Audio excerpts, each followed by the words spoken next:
That's right. What's up, guys? Welcome to Daily Refinement. Today, we're going to take a note from Jen and we're going to talk about what's the number one thing you need to focus on after this call. So, we do a lot of talking on this channel, but what is the one thing you can do after? Before I hopped on the call this morning, Jen was asking about inclement weather and how that affects her business. I guess Jen is what's the number one thing you can work on? Do you need to weatherproof your business? Why does weather affect your business so much? It can be 125 degrees in my storage unit. I have all of my inventory in an unclimate controlled unit.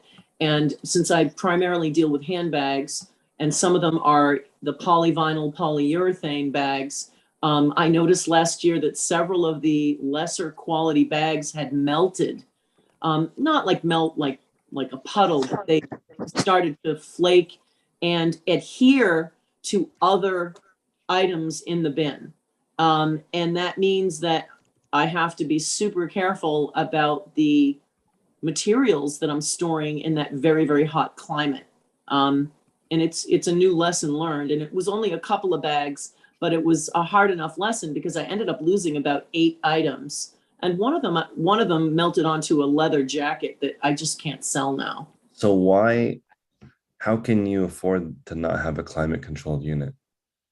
Well, first of all, it's hard to find near me a large climate controlled unit. I have small ones. And Cindy just posted in the chat that, can I put those polyurethane bags in one of the climate controlled units? And the answer is yeah. And that's probably what I'm going to do, or bring them home where my house is AC'd.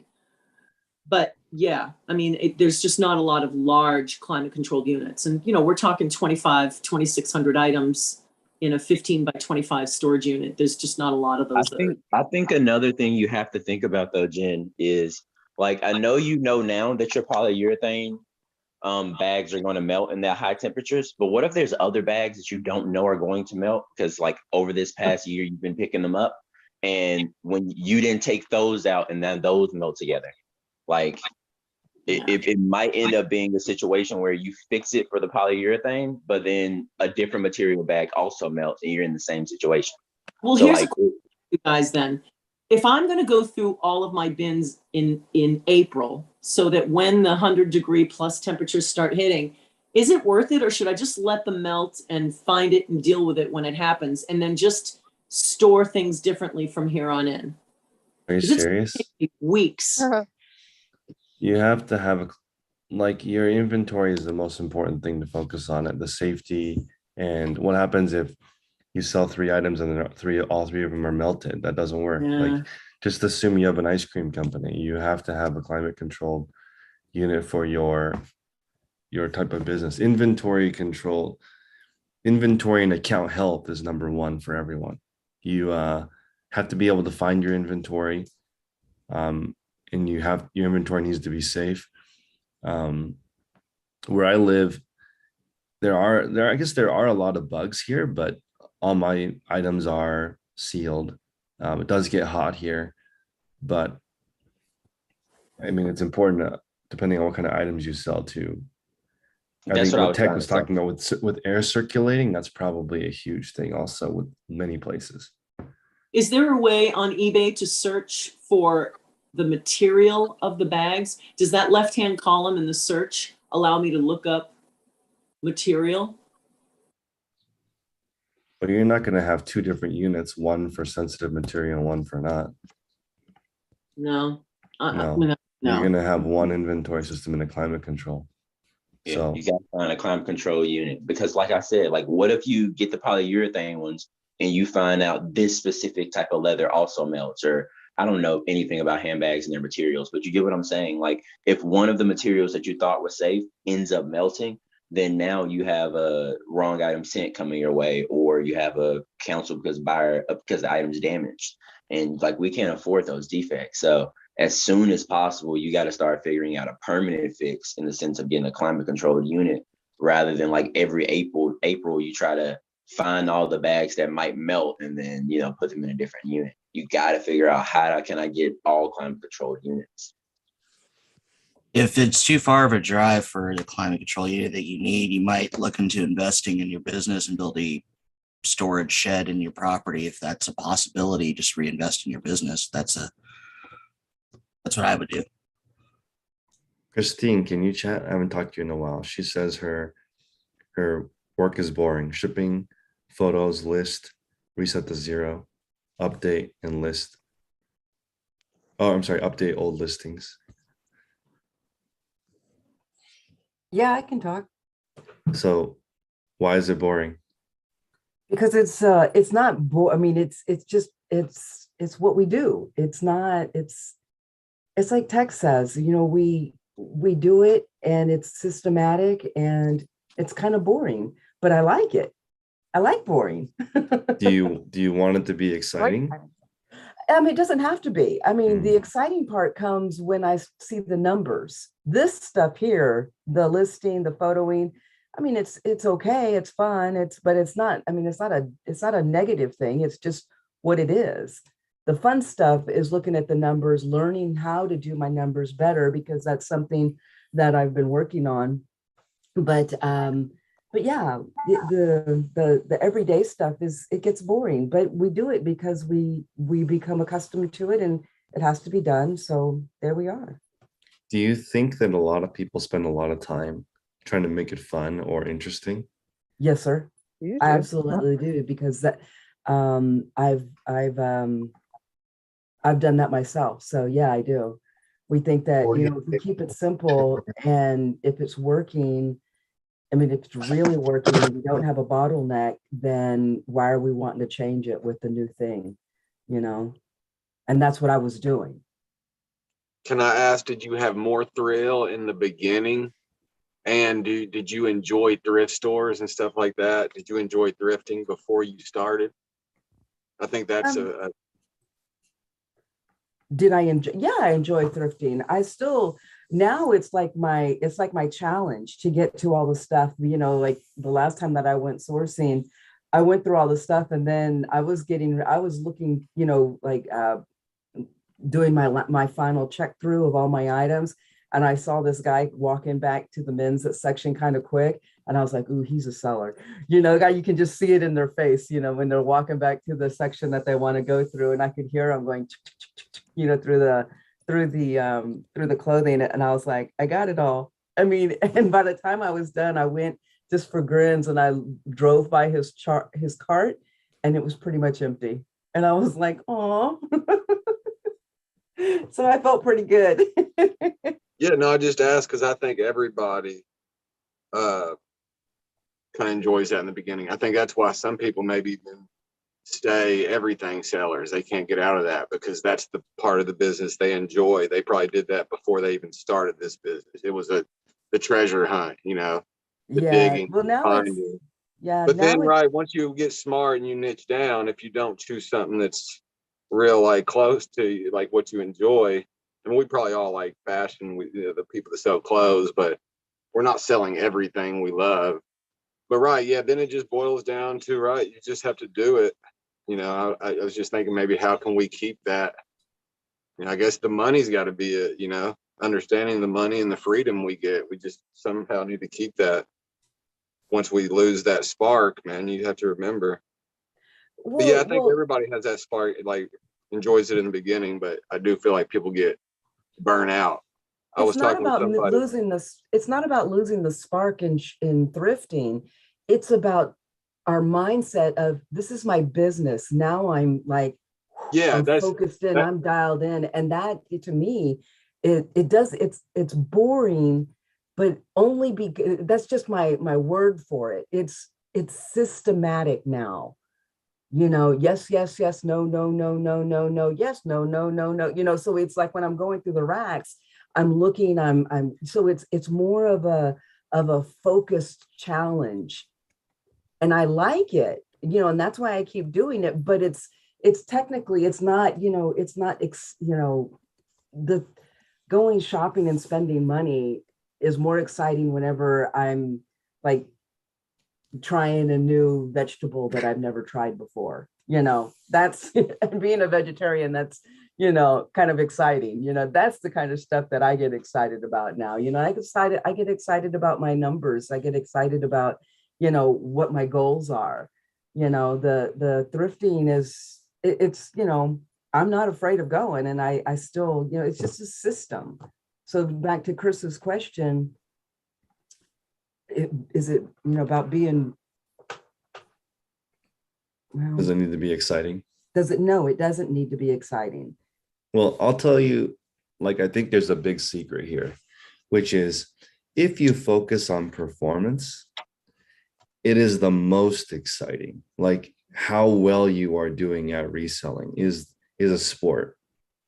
So if you can think of it that way, I think it eliminates everything. Because if you focus on performance instead of survival, like a lot of people are really stuck into I just want to get by. I just want to sell a few things. I just want my items to sell quicker. And that's really short-term thinking. If you just think about how can I make my eBay store better?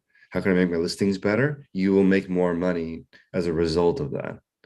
So the number one thing is to focus on the performance of your store, the health of your store versus thinking about how you feel, making it fun, making it interesting. So finally found somebody. Okay, so yesterday I knew right away the resume, one job the last 4 years. That is so freaking rare. Okay, everybody else has had 1,000 jobs in the last 5 years. They switch.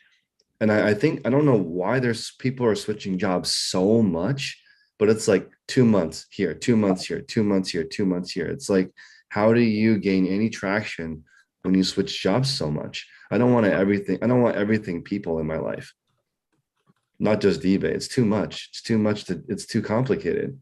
I love people who do, you don't have to do it forever, but at least a year, try something and give it a shot. Try doing eBay to get better for a whole year, not just 2 weeks how many people are posting, I was consistent for a whole year and my sales are down. It's not, for some reason, that's not the case. It's I've been consistent for 4 days. Where's my money? It just doesn't work that quickly. And I think that maybe Uber and Uber Eats have poisoned people because you can go drive and you get paid immediately.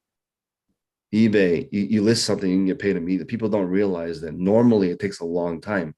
When you start a traditional brick and mortar or a normal business, it takes 2 or 3 years to break even. Okay. And we're talking, people are impatient and they haven't replaced their income after a month. It takes some time. And normally it takes more capital. When you're starting a company, the reason why it costs so much money for a brick and mortar is the people, you're buying into some kind of a system. You have all the inventory you need to buy, all the marketing you need to spend.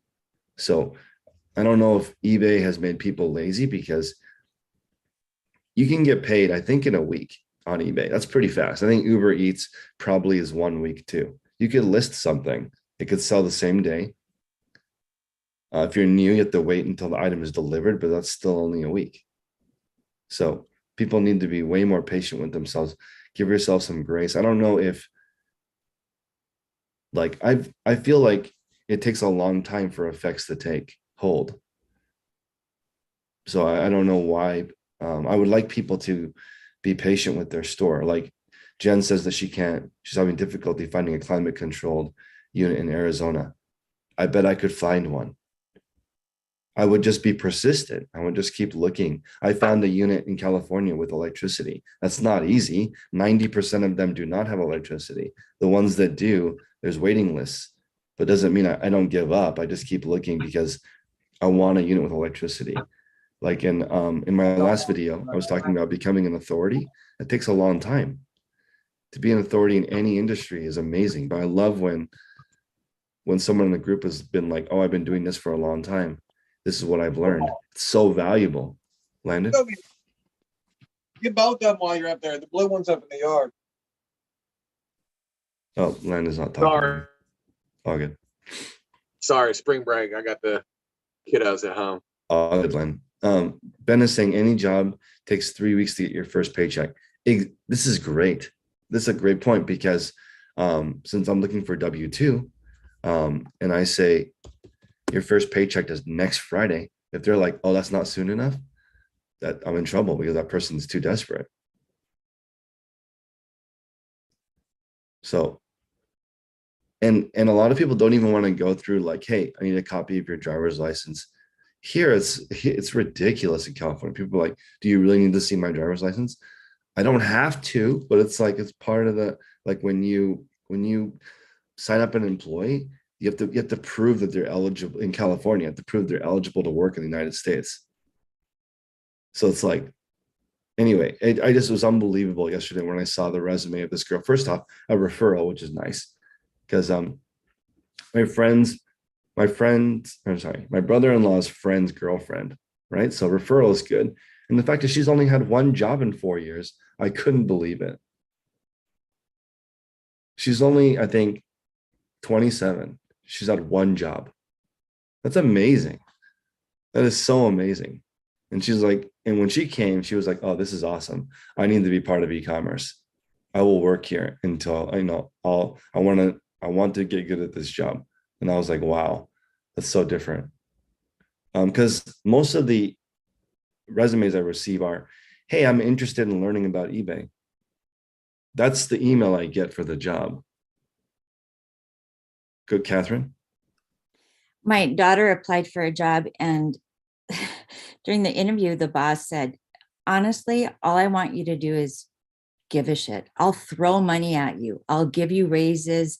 I'll give you the hours you want. I just want you to care enough to show up and do a good job, because I can't find somebody that will do that. It's so hard right now. And she's been there a month and a half and she's already gotten a raise. And then she said, can I put more hours in? And he's like, he whooped. Absolutely, he said. But it's amazing that they can't find people that just show up and do the actual job. Easy right now. John? I think it has a lot to do with a couple things. One, like Cindy said, the instant gratification, that's a biggie. I listed something, it didn't sell, it may take a month to sell. I'm not instantly gratified. But another point to that is, I think a lot of people try things out for a very short period of time, and they're trying to figure out what they want to do with themselves. It's very akin to people going to college without having a clue what they want to do. They'll try a whole bunch of things trying to figure it out, and they don't like something, they immediately move on without giving it any long period of time. I think those two things together is what we're seeing here on the subject matter. That's a great analogy. When you go to college, not everyone has the luxury of going to college, but I did. I didn't know what I wanted to do, so I took a bunch of generals. That's the same thing as being an everything seller in the beginning. You just take a bunch of class. I took a massage class. I took intro to gymnastics. I mean, like stuff off the walls, because I got a full ride to school. So I got 18 free credits every single semester. So I filled it up with all kinds of, I didn't know what I wanted to do. My first major was architecture. So I went through all these different classes and settled into, my school had a degree in entrepreneurship. So I picked that, and it was not useful because that was not the same as running I would have learned more from opening an eBay business than I did from entrepreneurship school, where they teach you how to raise money, how to write business plans. But that was all a slap in the face because it doesn't go like your plan. Like, as much as I have information for everybody, like your first getting to 30 sales a day is like organic chemistry. It's very hard. Most people do not get there. But if you can get to 30 sales a day, you can do anything. You can do any job in the world, in my opinion, if you can get to 30 sales a day, because you understand so many things need to go right for that to happen. You need to have inventory control. You need to have, can't lose things. You have to have perfect account health, because it's easy. Like, if you have 30 sales and you can't find 5, you're going to have 5 defects and go below standard. Everything has to be set up. And 30 is like easily $50,000 to $100,000 in income. So you're supporting yourself. But in my opinion, having all these pieces put together is much more difficult than a job. Like, I can not do anything, but I feel like I can do anything now that I figured out eBay. There's so much It's quite complicated. Selling a few things here or there is not. And I think people who've just sold stuff around the house, went thrifting a couple times, they're trying to see, can you make this consistent? You can. It just takes a little bit longer than you think. Be patient, because it's going to blow people away once you figure out that it's worth spending an entire year working on. Again, just focus on performance. How can I make my store perform better? Instead of, are we there yet? You never arrive. Takes at 250 sales a day, and he listens the most. He listens to everyone because he's looking for ideas like, what are you doing that could help me? What are you doing that's not working? That's why my thought is just don't be an everything person. Focus on a few things. Have a good few relationships. Have a few go-to meals that are easy, that are tasty, and you can continue. Have a few exercises that you do. Have a few people that you talk to. One last thought before we go to Sally. When I was selling Lexus, I'd always try to get people to add me on social media. And when the average person that buys a Lexus makes $90,000 a year and has like a $600,000 net worth, and they're like 55 years old, Lexus is not a young brand. So when I added people on social media, they would have like 12 friends. But if I sold Honda, everyone would have like 5,000 friends, because the demographic is different. If you're an everything person and have everything friends, very difficult to focus. That's why I think that eBay is kind of built for introverts. Because if you just sit in your own world and master your own world, you crush it. If you're extroverted and you get energy from learning about different things, meeting different people, then that's bad. People who get energy being by themselves in their own brain, that's much more productive being an entrepreneur, because that's why I think most great entrepreneurs are nerdy, antisocial. Great salespeople generally not, but being a great salesperson, having a great eye, that's not necessarily related to being a great entrepreneur, because there's more pieces to that. You can't just have a few sales. That's not all of it.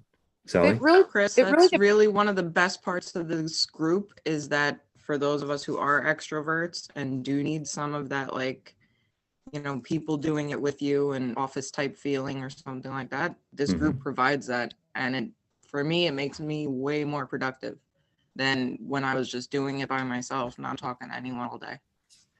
I'm not introverted, so it's difficult for me to sit alone and figure out what's wrong with my life. But that's this is useful for me because I can talk it through. But let's go to Sally. Question or thought? I just had a couple thoughts. One of them was, in a society that's more and more looking for award for everything you do, good girl, you came to work, you don't get a ribbon for participation in eBay. Your ribbon is the success you get from working at it. I remember when I first started, I kind of felt, for the first 100 listings, I felt like I was in grade school and my objective was to get through the day without getting my lunch money stolen. And if you can get through those initial stages, it finally settles down into develop a system, enjoy the system, reap the rewards. Right now, I'm trying to work on figuring out if there is some kind of a golden sweet spot, a golden ratio between the size of your inventory, the cost of your inventory, and the value of your inventory that results in profitability. Absolutely. I think the golden ratio in my mind is 3,000 to 5,000 listings, 30 to 50 listings per day with one person helping.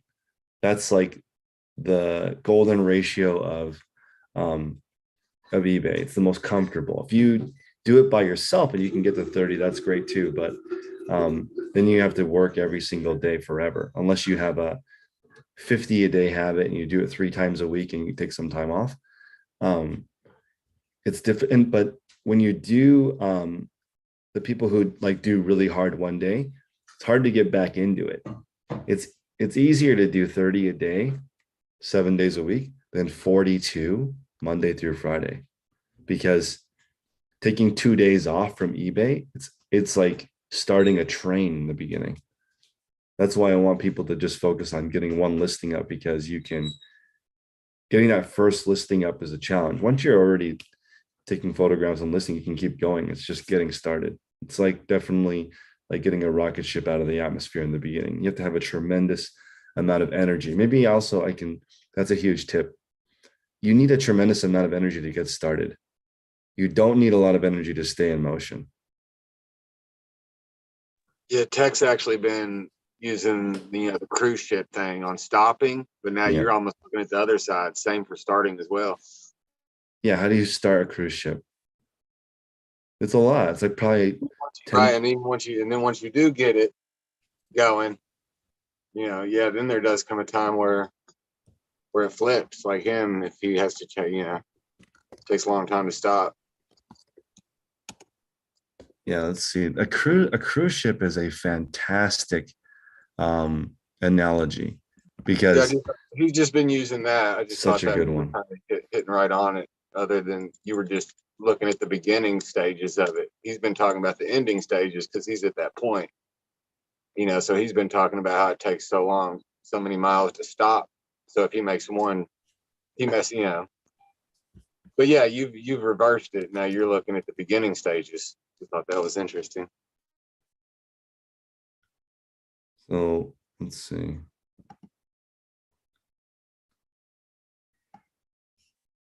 So I don't know I'm just gonna guess.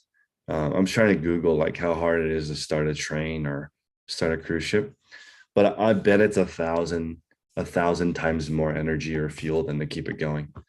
Because on a train is on a track, right? So once it starts going, the momentum moves it, and the ship is in water. So once you start moving, you keep moving. So that's why I think that like not sitting down till you're done with your eBay is huge. There's no chairs in my eBay storage, and my workers just work until they're done. They only take a break to use the bathroom. And I think that it's like 3 to 4 hours of work, and they do 100 listings. So it's all about continuing in motion. And back to what Christine was saying earlier on it being boring. I think if you get into a flow, you won't even like, it's not even boring. It's more like just a thing you do. It's nothing. It's like systematic. Well, like you don't think of, does anyone get emotional about brushing their teeth or making a cup of coffee? I don't. No. I've never, like, also, if I don't have coffee in the morning, it doesn't mess me up. Like if for some reason I run out of beans, or it doesn't, like, because I know I'm the reason why I don't have beans. I didn't order them or whatever the issue is. It doesn't piss me off. But some people get so messed up when something out of their control happens. So we're going to spend 2 seconds here on the Shop Safe Act, because a bunch of people asked me that. I can't control the legislation. Okay. So brands want to pass it, in my opinion, so they can just end an item on eBay. So let's say Patagonia doesn't like Brian's listing for Patagonia. They want to just press a button and Brian's listing ends. Why wouldn't they want that? They want to control their brand. I cannot compete with Patagonia. They have like millions of dollars for lobbying, and they have actual power. I'm just like a regular person. So I'm just going to sell as much Patagonia as I can till they tell me I can't. That's all I can do. I want people to take the power back. Don't be like, how are we going to compete with multi-million-dollar lobbyists trying to make it so they can control their brands? You can't. Is it Ajayi? You're on mute. Oh, there you are. What's up? Okay, yeah. I guess I have a couple of things. Like I came in like in the middle, but like the motivation and stuff like that. No worries. My thing, I guess my story is kind of crazy, or it's interesting to me. I guess is I'm pretty introverted. I'm a software developer, and money is not the motivation for me. When I was in high school, I was really big on entrepreneurship, and what happened, I just stopped doing it, and then I focused more on my coding skills with college and all that stuff. And maybe probably 7, 8 years ago, I worked at Microsoft, and I was working there for about 2 years, and I was working Christmas Eve, and then out of the blue, they fired pretty much everybody, and they didn't even tell us. They basically just locked the door. And I was young at the time, so I really didn't care. I didn't have kids. I didn't, just whatever. But it always stuck to me, and I never got comfortable with jobs. So I work as a software engineer, but and my wife is corporate. She's big corporate job, goes tries to get to the top. I'm more of just kind of like I do my work and I do my eBay work at the same time. Since it's all remote, I work remote. It works for me. But I guess the motivation for me is just I think eBay is it's easier than development. I think development's a little bit harder. I feel like it's me myself doing the work, me myself going through the the pains and the failures and all that stuff, and the good things and all that stuff. So I really just it's kind of like my motivation. So I just wanted to share that because I think mine's a little bit different. It's not really a money thing. It's not really a freedom thing. I have plenty of time to do a lot of things. It's just kind of, I guess, a comfortability thing for me, as I feel more comfortable with eBay. Even like I even put my coding development to work with eBay if I want to create like an inventory app for myself that fits me, fits my style. So that's kind of just wanted to share that.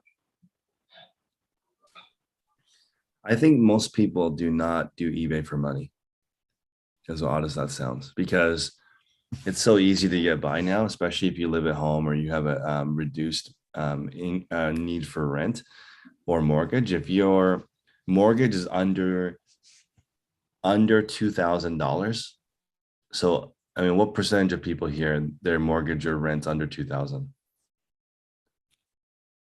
Probably most people. It's not as motivating as $3,000 to $5,000 for rent or mortgage. Then money is very important. If it's that hard to live, then you have 2 kids and a car and $3,000 for rent or mortgage, then you really, usually everyone is in a hurry and hustling and trying to get to the top. But if you don't have to have that, like if you have reasonable bills, then I don't think people are doing eBay for money. They like the freedom of doing whatever they want. eBay is best for engineers because it's a puzzle. You can think about like, okay, I think of eBay exactly like coding. eBay is a script. Okay, so meaning you do a set of actions and it produces a result. And lots of people are trying to automate it, but there's a lot of manual work with it.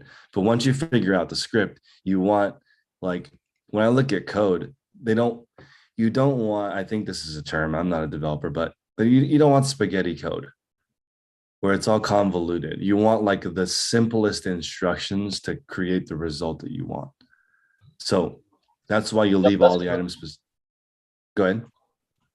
I say, yep, that's true. You want it modular.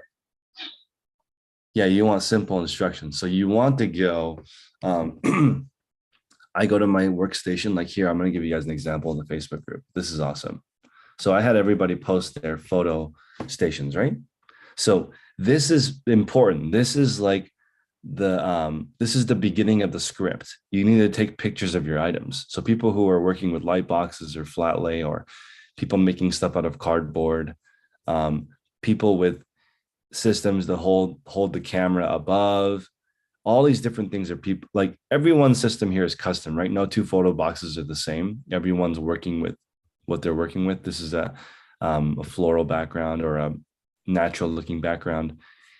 And I think this is very, very cool. But this is the first part of the script, because if without pictures, you can't do the listing. You have to have at least 1 photo on eBay. So this is the beginning part. So what I mean by no spaghetti code is I don't really want people to have to reset up their photo box every day. And the power outlet is in a different room. and you can only take pictures between 3 and 6 because of sunlight. And sometimes your camera's not charged. Like you want to have one camera that you use for pictures always available, fully charged, the lighting to always be the same. It's in the same area, photograph similar kinds of items. That's easier, because if you're looking at this like everyone should take a beginner programming class, because I am not like that. I feel like tech is very mechanical and he thinks about how things work. I never thought about how things work. I thought about, what do things do? Okay, I want eBay listing. Can I just buy something that lists for me? I want photography. Can I just buy something that takes photos for me? Instead of thinking about like, okay, what are the components of a good photo? What are the components of a good listing? Because I didn't think like that. But when I took a class on how to write scripts, it blew my mind, because it made me realize everything is a script. You just set up your coffee in the morning as a script. You say goodnight to most people say goodnight to their significant other the same way every day. So, I mean, I like looking at it like a puzzle. So I've become more engineer-like the older I get. And I think there's a guy I really like, Naval Ravikant. He said that all the world's problems would be solved if everybody looked at things like an engineer. How do things work and how can we improve it? Because like if I really think about it, what it should be is just a giant eBay store in every city, one store. And everybody drops all their stuff off at that place and it gets sold. Because there's a balance between how much work you do and how much money you get. That's always like, for example, the sports guys, you can get 80% of what it sells for by letting somebody consign for you. Why would you sell cards if you had 100 cards and they're worth $1,000 and someone pays you 800? Is it worth it to go through the hassle of selling to make 85 or 850 instead of 800? It's not. So if reselling were to become so advanced, all you have to do is take it somewhere and they do it for you and they pay you most of the money. That would be it. That is similar to Amazon FBA. Excuse me, but Amazon FBA is more retail than resale. So Lori says the sales are way down. So usually this is my least favorite comment, because I don't have any context for why your sales are down. I want to know what your day looks like. What do your listings look like? Most likely, there's a million improvements that could happen. So why would you focus on the fact that sales are down? If you focus on the fact that you're on improving your store, then your sales will never be down. So Lori is saying $4,000 is her house payment in San Diego. Thrifting Mouse says she lost her top rated seller because she wasn't able to find items, but she's finding them now. Let's see. How did she lose top rated seller by not finding? Probably fell below standard. Oh. You're out of stock because of defects. Out of stock. Ah, got it. Got it. Can't find them in the inventory. Yeah. Mm-hmm. So guys, let's do the beginner call while I'm here today, because I was late today. So Isaiah, do you have a topic for today? I do not. Today's answering questions. You said you're going to be here, like you're going to answer questions too, or you're just going to? I'll be here answering questions for the next 7 minutes. Okay, cool. Let's do it. What do we got, guys? We got 26 minutes. I got a question, guys. Yeah. So I got this buyer. He bought a Masters hat flat out. He used my store coupon, 15% off.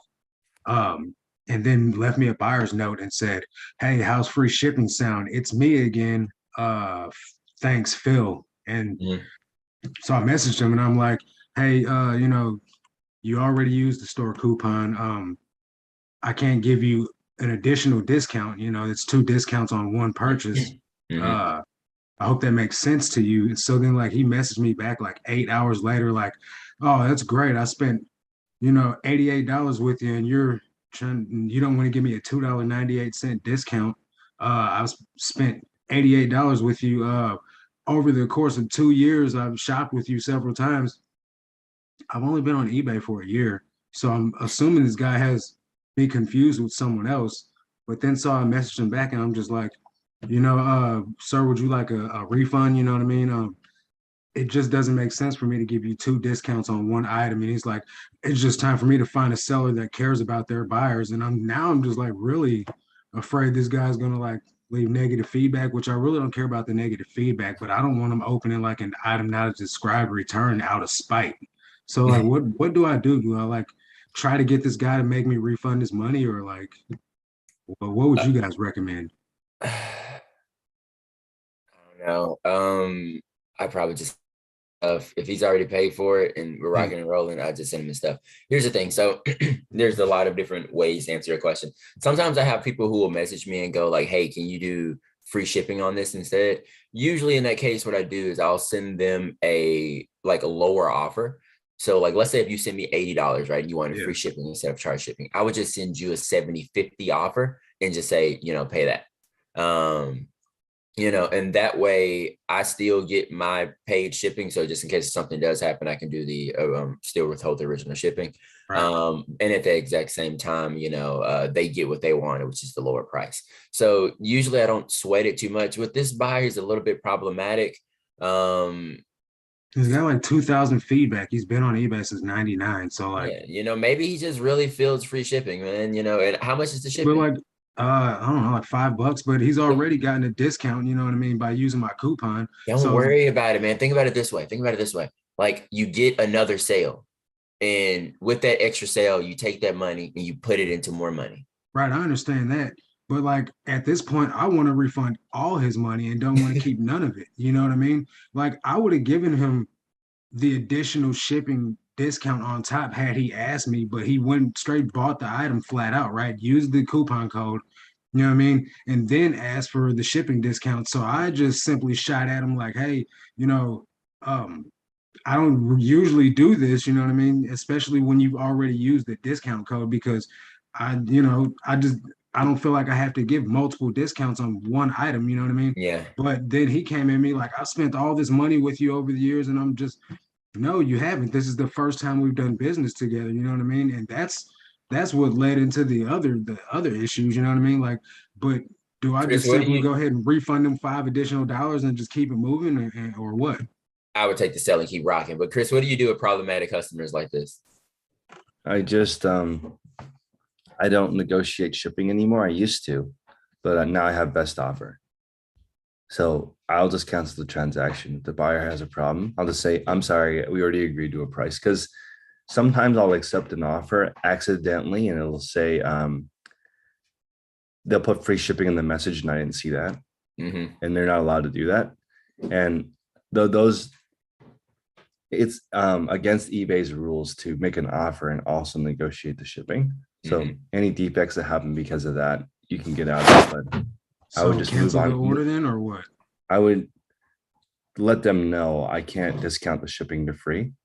So let me know what you want to do. Do you want to cancel the order, or do you want the item? And that's what I did, and I'm waiting on his response now. Yeah. So we'll see what happens, man. I just really don't want any issues with this dude, because I feel like once he received the item, he'd probably start some drama with me just out of spite, because he feels I don't care about him as a buyer. At the same, go ahead. I was gonna say I think it's okay for people to ask. Yeah. So I don't mind anymore. Like I assume now that you can always ask, and you shouldn't be pissed off because you're giving them the option. Like for example, one time I asked this guy, okay, there's 2 examples. When I was in sales, I used to ask people like, can I get you something to drink? So one time I said, can I have coffee and a water? And someone said, I'll have both. That's fine, right? Somebody can answer, I'll have both, right? That's not, that wasn't an option that I presented, but they offered that. So one time I said, can I give you coffee or water? And the guy said, I'll have a Diet Coke. We don't have Diet Coke. He said Diet Coke. I said, okay. I had never heard that before because that wasn't one of my options. So I asked my boss, what do I do? And he said, he's buying a car. Go get him a Diet Coke. And that's kind of my philosophy with this too. Like the guy's spending $88, give him the $5 back and just ignore it. Like it doesn't. Not spending $88 though. He's spending $20 on a hat. Oh, I see. So like that's what I'm saying. He's got me confused with somebody else. He bought one item for $20, used my coupon code on the deal, and now he's saying he bought 5 or 6 items from me at $88, and I won't give him back $3. I don't even know where he's getting this $2.98 figure, nor the $88 figure from. And I've only been on eBay a year. He can't have been shopping with me for multiple years. Also, it only takes like up to 14 seconds to respond to a customer. So now I don't mind if like somebody says, hey, I bought these tires from you. Like, what's up with that? There's no tread left. And I'd be like, bro, I sold you a hat. No, I'm cool with, you must be mistaken. Can you just double check your order and make sure that you're talking to the right person? That's all. Only takes a few seconds. It takes under 15 seconds to respond to somebody. You can go back and forth all day. It's fine. Because I think that it takes less time to just answer. Yeah. People have no idea. They're not paying attention. Apparently you can drop your phone and it can check out. That's amazing to me. Yeah. So if whatever people come up with, I just take the time and respond. So somebody says, man, my parakeet's having a bad day. I'll be like, man, that sucks for you. It has nothing to do with the eBay transaction. Right. But they'll just respond something. Or if they want something unreasonable or confuse you, just explain it and move on. Actually, I think the best way to handle all these responses is to always respond. I'm not going to do the, I used to be like spiteful and annoyed and go on Instagram and be like, what's up with this buyer? But that's so stupid. Like, yeah, when it comes down to it, the dude's trying to give you money potentially. See if he's actually serious about giving you money. If he is, take his money. Already paid. Like I don't like. Yeah. He's done the deal already. Just wait. Just be patient. Yeah. It's okay. Yeah. See what happens. And if he returns it, oh well, you put him on your block list. You move on. And if he doesn't return it, and if you ship it, you fulfilled your side of the transaction. Right. Exactly. So, all right, guys, thanks. Yeah, don't even stress about it. But I'm glad that you brought this up because it happens to everybody. It happens to everybody all the time. It's extremely common for people to do like, okay, here's the thing. Shenanigans, pretty much. Even if it's a complete lie, like here's the thing. This is what happened. This person accidentally bought something from me. That's fine. Why do you have to say you dropped your phone and it checked out? That doesn't make sense. Just say you accidentally bought something. In my opinion, like, I don't know if I've accidentally bought something before, but it does happen. You could, especially if it's in your pocket, you could pocket buy something maybe, but you can't drop your phone and it will check out. There's no way for the phone to do that. The other day I had somebody send me an offer, accept the offer, and say they did it on accident. I'm like, you did more than one step. It's like, how did you accidentally do that? I know. No, but I'm okay with that. I just canceled the order, relisted. It's like, yeah, don't stress too much about that though, guys. Just do what you can do, rock and roll. And if the guy wants free shipping, throw it his way if you want to. If you don't negotiate with your shipping rates, tell him, hey, it's my policy. I don't negotiate with my shipping rates. Can't do that for you, man. I appreciate your order. Do you want to cancel or not? He goes, yeah, I want to cancel. You go, all right, great. You cancel it, you relist it. He goes, whatever. You suck, dude. And you go, I'm sorry, man. I know. My wife says it all the time. Like, all right, do you want me to ship this out to you? You put it in the box, you ship it to him. We're done. We're out of there. So that's all we can do, is try to fulfill our obligation the best we can. And since he paid for it, your only obligation is to put that hat in the box, send that hat to him, or however you ship your hats, depending on what kind of hat it is. Ship it in a box, definitely. Yeah. Could you not just send another coupon? I can't do free shipping, but here's a 25% off coupon for your next order. Is like a make I really honestly don't care about giving them back his $5. If you would have asked me ahead of time, you know what I'm saying, before making the deal, you know what I mean, it would have been no maybe problem. He forgot. Who knows? Take the item, slide it in their box, send it to him. We're done with that guy. Like, right. And if he returns it, oh well, man, he doesn't get the cool hat anymore. That's on him. That's not on us. Like, did you find the hat in New England? Giving this guy way too much like space in your head. He's either gonna cancel the sale or he's not. And if he's got you confused with someone else, you just say like, "Oh, I'm sorry. This is our first transaction together. I think you might have me confused with someone else. I'm shipping out your I order already later said this all that to afternoon. him. Unless Don't you'd even like say, me to cancel. don't Yeah, even so then say don't that worry to him. about it. You Because the did what you most could do. important part here is, do you want to cancel your order or do you not want to cancel your order? So if the guy wants to cancel his order, you cancel his order, you move on. If the guy wants to continue with the order, you send it off in the box and you get ready to rock and roll. If he doesn't respond between the time in which you need to ship this out, you put it in the box and you rock and roll. And if he has an issue, send it out. Isaiah, the biggest question here is, did he find the hat in New England? He did. That's exactly what it was. Well, then, all right, let me get Jason real quick. Jason's had his hand up for a while. What you got, Jason? Yeah, well, there you guys, yeah, on the bottom. Before the call started, you were talking about weather and how it could rain a lot, and you have the pickup. Yeah. Well, I'm going to experience the exact same situation coming up in the summer in Florida. Mm-hmm.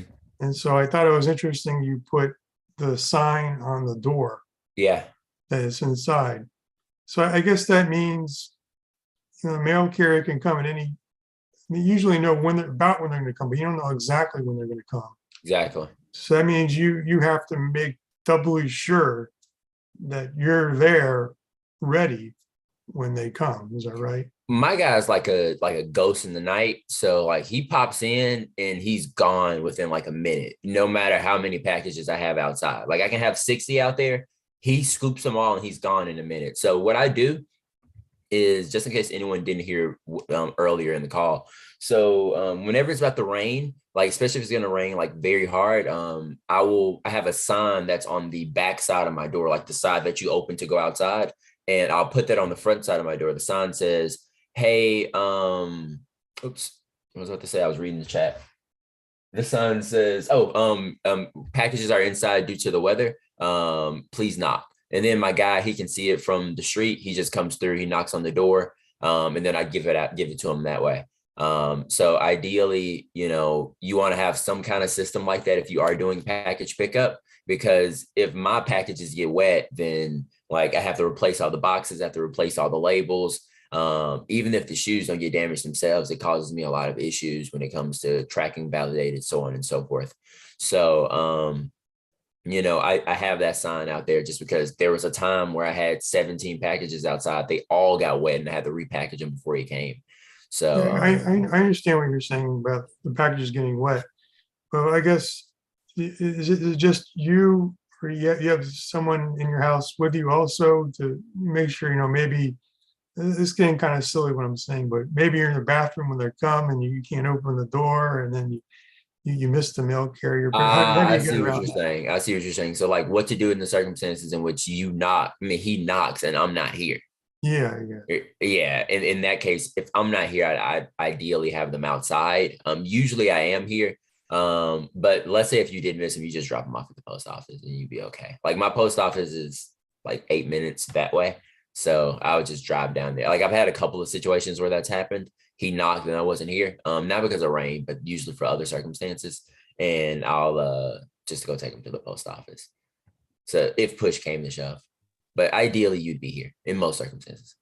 Okay. If I may, I'd like to offer another suggestion. It might work for some people. I do pick up, and when it's going to be bad weather, they have what they call recycling bags. Mm-hmm. They're like large garbage bags, only they're clear.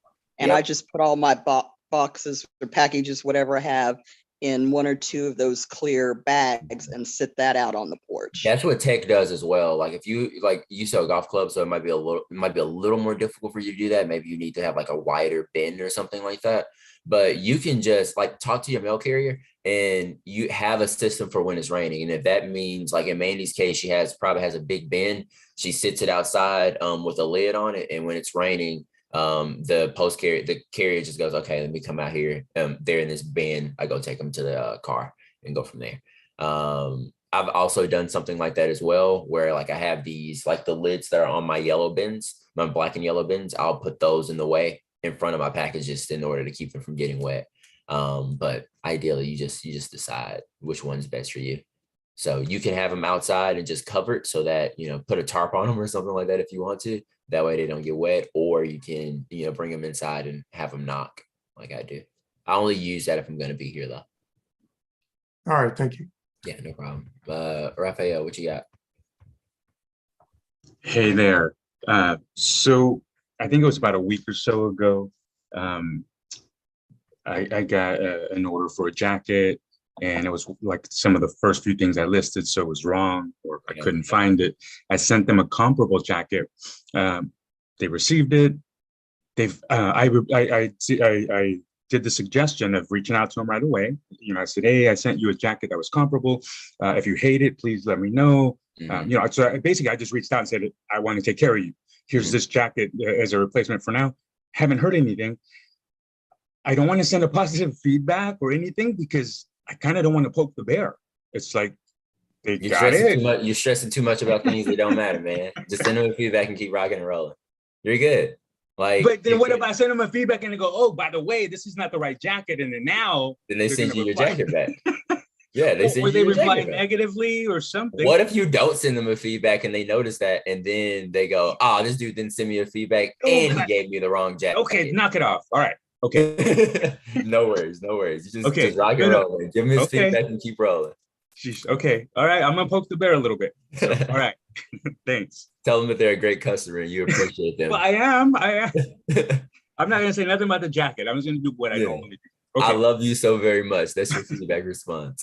So Grace said, can someone explain combined shipping again? I tried looking at the options on eBay, but I'm unsure which is best, calculated or flat. Shipping clothes, mostly either padded flat rate, first class, or priority, depending on the item. The biggest problem that you run into with calculated shipping is that usually when people are further away from you, it's going to be a much higher price like for the item to be shipped to them than it actually costs to ship it. So for example, and even in the case where like with Beth lives in Florida and I live in Mississippi, and for me to ship anything to Florida, it's usually like $9, right? But I was trying to get a pair of shoes from her, or I was looking at a pair of shoes in her store, and it was telling me it would cost me $13 to ship it to me. And it literally cost me $9 every time to ship to Florida. So that's one of the biggest disadvantages about calculated shipping. Is usually going to charge people an inflated rate, depending on where they are and the weight of the package, of course. And when it comes to the combined shipping part of it, you can do that two different ways. You can do it automatically, but I think the easiest way for you to do it is through your invoices. Just go to the item that's awaiting payment, go to send invoice, and then adjusting shipping price based off of what you and the buyer agreed on. So hopefully that was pretty concise. Laura, what you got? So I need help with trying to get packages to the post office for shipping.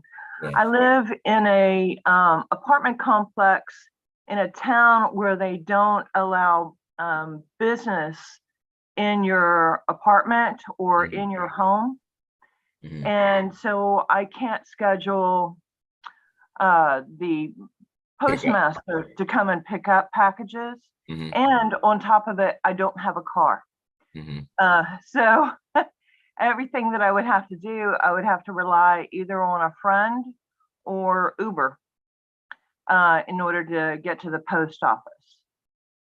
And the post office is probably about 5 miles down the road. But that's really my issue. And I've been trying to figure out how to do this once my store is active. What do I do? And so I'm just kind of looking for some ideas and feedback. I've never ever ran into the situation before. But so I'm certain that a lot of people here might have something that you can do. But just on the bright side, if you do end up having to use an Uber every single day for the next 365 days, well, not 300, but for the next weekdays, business days for the rest of the year, that would be tax deductible for you. So you can write that off as an expense just in case that does end up being something that you have to do. But does anyone have any other tips that you can do for getting your packages to the post office? Yeah. Ideally, you want to get something permanent. Go ahead, Christine. I'm sorry. It's okay. We had a lady in our group from Puerto Rico. I think she's still in our group, but she used to ride her bicycle and put her packages in a backpack. That's savage. I love that. Yeah, I see that. I see that response, and that would be awesome. Except I forgot to mention I'm disabled, So I have an issue with walking, much less bicycling. Yeah. And I had to give my bicycle away because I couldn't sit on the bicycle. So, you know, so there's a mobility issue as well with. How many packages are you picking up? I mean, how many packages are you sending out per day, roughly? Okay, right now I'm not, because I'm just starting. So I am the newbie who doesn't have anything posted. I'm getting my store set up. I'm getting my pictures done and doing all that. So I'm just thinking about. So I don't want you to allow this to paralyze you. Like, even if you did a porch pickup, like, and you're sending out 1 to 2 packages, I feel like it's going to be very, very difficult for anyone to prove that you're running a business inside of your house. Like, yeah, but like, because you're go ahead. I'm so sorry. I didn't mean to interrupt. I can't even meet the mailman at my post box outside, and I can't schedule a porch pickup. Okay. So ideally what you'd want to do is to either to get someone to, you know, send them out for you. And, you know, you just, I don't know. Is there a like a transit system in your city? Kind of like in Atlanta, we have MARTA. No, my town doesn't allow public transportation.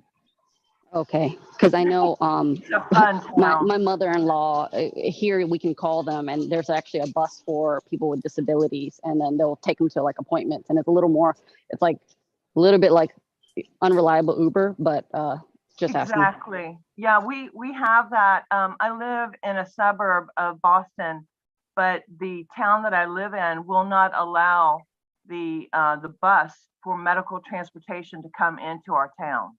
Yeah, worst case scenario though, like if you can utilize Uber as an option, that's probably gonna be your best bet for right now.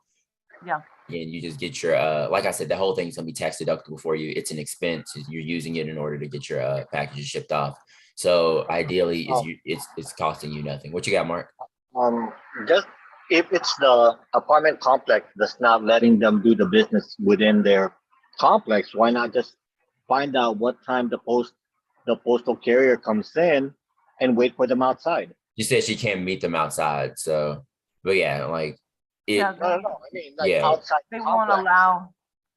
Can you move like whenever? I would consider even moving. They have no authority under that. That's what I wanted to do. I had planned to move February 1st of this year. My lease was up, but the house that I planned to purchase, the mortgage fell through. And so I had to re-sign my lease here. And my goal is to leave here within 6 months. I have to pay a month up front to get out of the lease.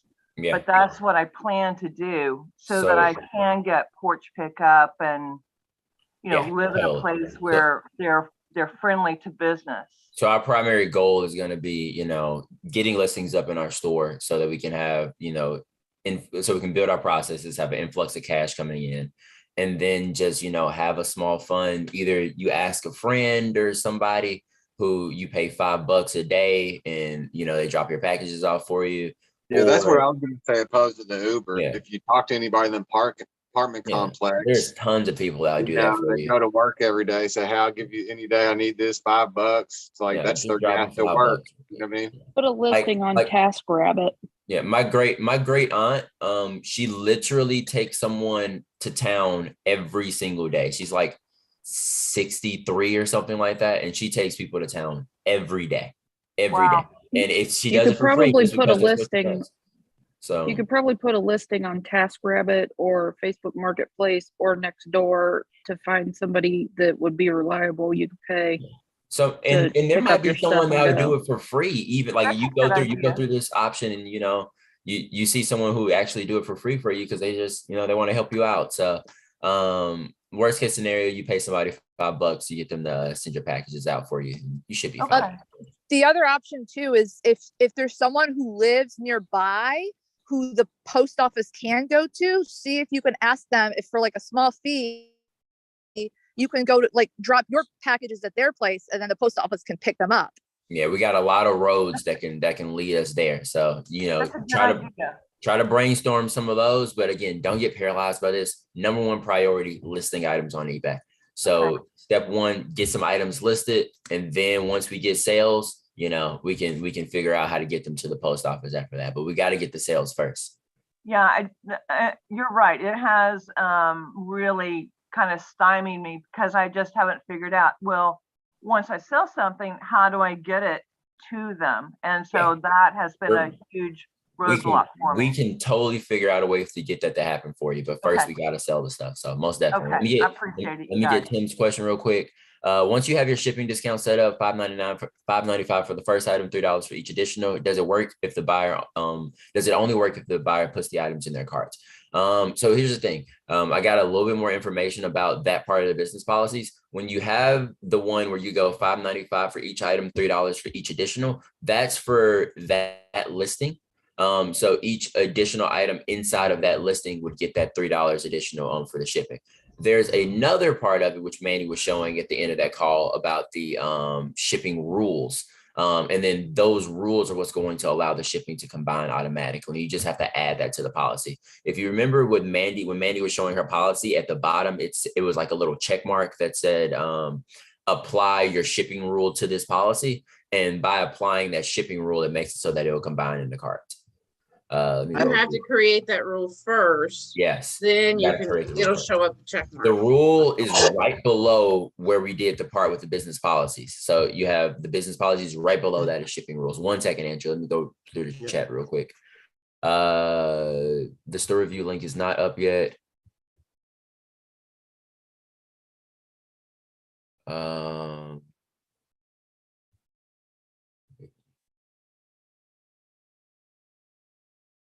Wait, you told me. Bicycle with a basket. I love it. Just want to see. Everyone, and there's a bunch of options that people gave in the chat as well. Someone said, Grace said, do I need to select the combined shipping option under settings if I'm invoicing? I had a buyer ask if I combine shipping, but not sure if they can add multiple items if the option is not on my. So when you hit send invoice, it's going to put all of the, when it's awaiting payment, of course. When you hit send invoice, it's going to show all of their items that they have in your awaiting payment section. And then you can reduce the shipping from there. So like, let's say if you said, I'm going to do $3 for each additional item for you. And they have 3 items, your original shipping cost is $5. Then you go 5 + 3 + 3, and then you give them a shipping rate based off of that. So that's $11. Susan said do 5-day shipping and Uber once a week. Linda said hiring someone, kind of what we were talking about earlier. Bumping up handling time.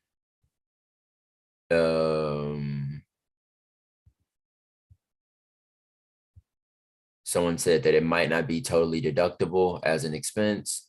I think, yeah, there we go. That's everything. What you got, Andrew, before we roll out? No, I just wanted to thank you and Mandy for the other day.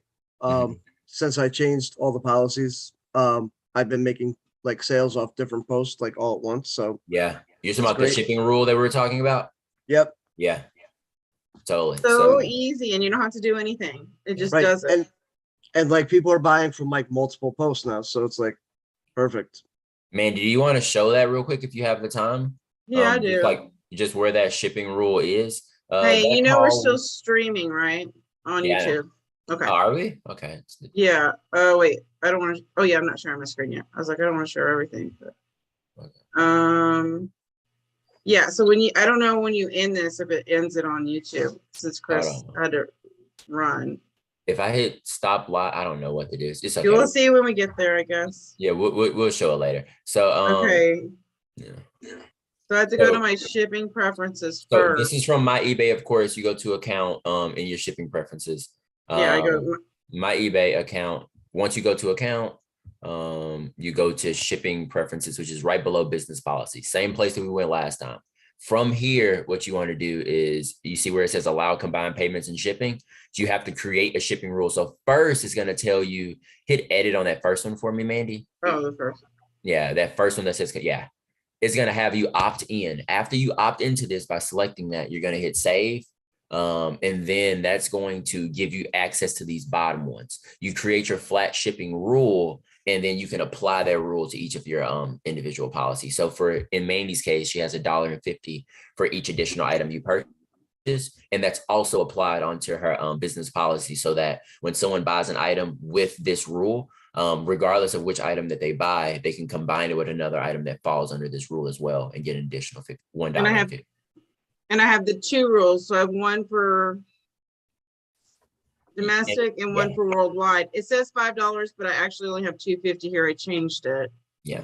And remember, I smell for people who don't know what I sell small things. That's why it's a small price. Yeah. Then you can go to business policies. And when you go to your shipping one, which I need to edit some of these in here. Mindy, what international shipping do you use? Because I forgot. Do you use the eBay global international shipping? I use Pirate Ship primarily, but every once in a while, if I have to edit that address, I use the eBay International. Okay, so you just use the regular USPS. No, I use the eBay International, not the USPS one. Because it's 13 for me. It's $13 for the eBay. USPS is like 16, and it's on Pirate Ship. It's $10.99. So as each choice goes up for in your policies, because you could do like global shipping, eBay International, or you could do. I just use this First one. Class International. I just use First Class. Okay.